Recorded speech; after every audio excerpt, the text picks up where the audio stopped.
अब अगला जो उनका चतुर्थ रूप है वो है कूष्मांडा।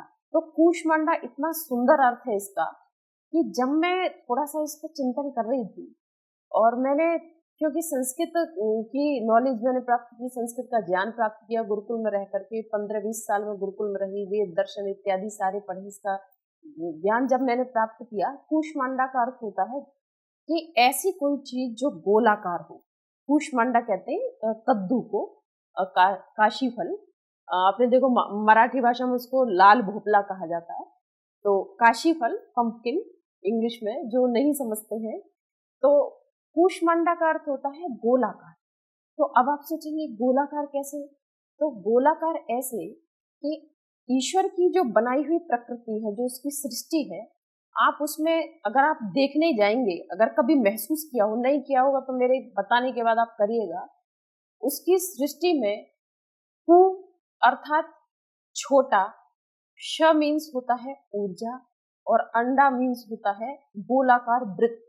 एक ऐसी गोलाकार परिधि जो उसकी सृष्टि में घूम रही है, तो ये है कूष्मांडा का अर्थ, यानी कद्दू। अगर किसी व्यक्ति को आप बोल दें कि आप तो कद्दू की तरह हो, तो वो आपकी बात का बुरा मान सकता है, क्योंकि वो ये नहीं जानता कि कद्दू की विशेषताएं क्या क्या होती है। हमने उसका आकार देखा, हमने उसके गुण नहीं देखे। तो इतना खूबसूरत अर्थ है इसका, इतना सुंदर अर्थ है। जब इस पे मैंने विचार किया कि कूष्मांडा, ईश्वर की सृष्टि में कोई भी चीज जो है वो छोटे से बड़े की ओर जाती है और बड़े से छोटे की ओर आती है, फिर उसी रूप में आ जाती है। अब आप सोचेंगे कैसे, पूछेंगे आप मुझसे, तो सुनिए कैसे। छोटा सा बीज होता है, बीज से क्या बनता है?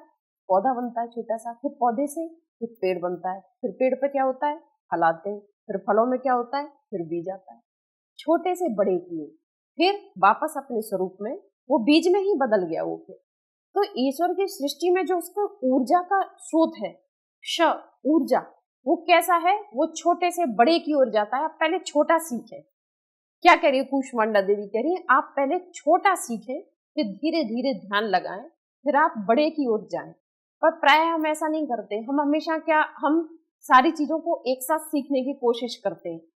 क्योंकि मैं प्राय ये देखती हूँ कि किसी व्यक्ति ने, बहुत तो छोटा सा नॉर्मल सा एक एग्जाम्पल है कि आजकल जो युवाओं में और यंग जितनी भी जनरेशन है, इन सब में एक चीज है कि सारे जिम जाना पसंद करते हैं, लड़कियां भी लड़के भी। योगा सेशन चलते हैं, प्राणायाम वगैरह करते हैं। तो वो क्या करते हैं कि देखिए, ये ऐसी चीजें हैं कि मैं आपको आधा घंटा में बता पाऊंगी तो आप समझ भी नहीं पाएंगे, और मैं आपको समझा भी नहीं पाऊंगी, क्योंकि ये इतनी बड़ी शक्तियां हैं कि आप इनको थोड़े से दिनों में प्राप्त नहीं कर सकते। जैसे किसी ने जिम जाना शुरू किया, तो आप जब तक जा रहे हैं तब तक तो ठीक, फिर उसके बाद, क्योंकि वो आपका वास्तविक स्वरूप नहीं है। ईश्वर ने आपको कैसा शरीर दिया, तो आपको जिन तत्वों से, जिन चीजों से मिलकर के आपका शरीर बना है, अगर आप उन चीजों को ठीक रखेंगे तो आपको जिम जाने की आवश्यकता नहीं है। आपका 5 तत्वों से मिलकर के शरीर बना है, क्षिति जल पावक गगन समीरा, ये 5 तत्व हैं। आकाश, जल, वायु, अग्नि, ये 5 तत्व हैं। तो आपका ये मिलकर के शरीर बना, और आपने जबरदस्ती इसको अलग ढालने की कोशिश की। जैसे कि आज युवाओं में एक अंधी दौड़ है कि और 6 पैक बनाएंगे, कि ये बनाएंगे, कि वो बनाएंगे। ज्यादा करने की आवश्यकता नहीं। कूष्मांडा देवी प्राण शक्ति है, वो कह रही है प्राणों को रोकिए, प्राण साधना करिए। आप प्राण साधना आप कैसे करेंगे? बहुत सारे आपने ऐसे, रिसेंटली भी बहुत सारी ऐसी घटनाएं हुई कि बिल्कुल यंग थे, 40-40 वर्ष की उनकी अवस्था थी, और वो व्यक्ति चल बसे, चले गए, उनकी डेथ हो गई। तो फिर सोचने पर मजबूर ये होना पड़ता है, काफी जिम वगैरह करते थे, सब कुछ करते थे, आखिर ऐसा क्यों हुआ? कि कोई मोटा व्यक्ति अगर जाता है इस दुनिया से, तो लोग क्या क्या देते हैं कि भाई बहुत बेडौल थे और बहुत ओवरवेट थे, इसीलिए उन्होंने व्यायाम नहीं किया, एक्सरसाइज नहीं की, तो वो ज्यादा नहीं चल पाए। लेकिन जब कोई यंग व्यक्ति जाता है, कोई फिट व्यक्ति जाता है, वहां पर आपका क्या लॉजिक कार्य करेगा? वहां पर लॉजिक ये कार्य करेगा कि आपको जिस रूप में, जिस स्वरूप में ईश्वर ने भेजा है, आप अगर उसी रूप में रहेंगे, उसी स्वरूप में रहेंगे, तो आप अच्छा रहेंगे। अब कैसे? आप अपने खान पान पर ध्यान दीजिए। जैसे शरीर जिन तत्वों से मिलकर के बना है, अगर उन तत्वों को आपने ठीक से उनका समायोजन नहीं किया, आप ठीक से उनकी नॉलेज प्राप्त नहीं की, आपको कितना खाना है, आपको कब खाना है, आपको खाना है कि नहीं खाना है, तो ये सारी चीजें आपको ध्यान देनी है। मैं बहुत जिम जाती हूँ, बहुत योगा करती हूँ, लेकिन मुझे गुस्सा बहुत आता है, मैं क्रोध बहुत करती हूँ।